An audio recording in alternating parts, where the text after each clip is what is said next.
Kalau kita solat di masjid yang besar seperti Masjidil Haram, imam terlupa, tersilap bacaan, perlu ke makmum yang berada di saf terakhir menegur bacaan imam? Fatah nama dia, Fatah.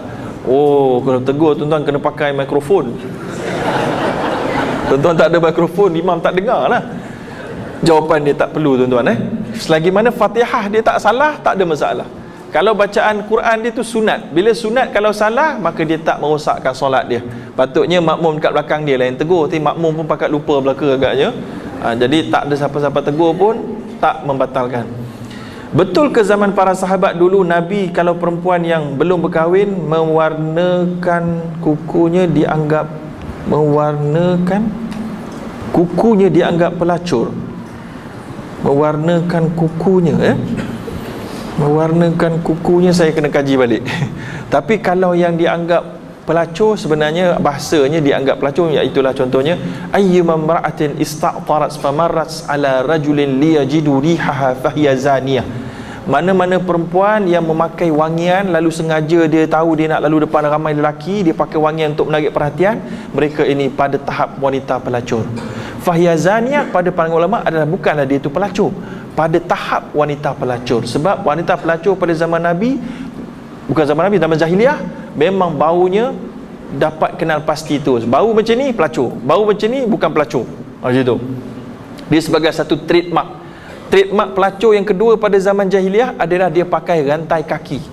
Rantai kaki disebut dalam Quran, dia hentak-hentak king cing cing cing. Zaman kita ni kita letak kat kucing je. Tapi orang jahiliah ni dia pakai. Orang perempuan zaman sekarang dia pun berasan dia comel macam kucing, dia pun nak pakai juga. Berjalan dia cing. Itu adalah juga pada tahap wanita pelacur. Yang ketiga, hari ini walaupun Allah kata tak boleh pakai yang ada biarjulihinna, yadrima biarjulihinna, iaitulah dia pakai apa nama tu, rentai-rentai kaki kat dekat kaki, kita tak pakai dah. Tapi zaman hari ni ada wanita yang pakai kasut tinggi ladam kuda. Lalu dia punya fungsi tu bila jalan ketekuk. Jadi orang pun pandang.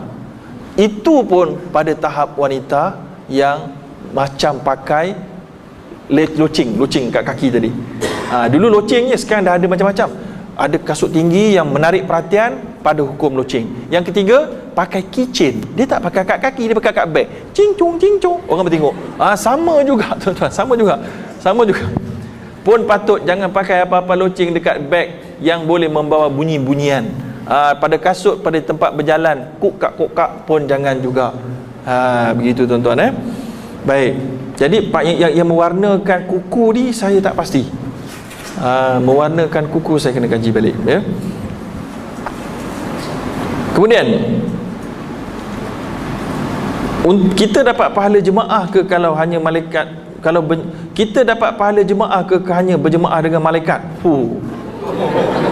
Kau ni solat kat rumah je you tahu soft terus dapat sikit. Tak dapat tuan-tuan, jawapan dia tak dapat. Kita seorang-seorang, kita kena dengan masyarakat pun dapat, tak dapat baca dengan malaikat.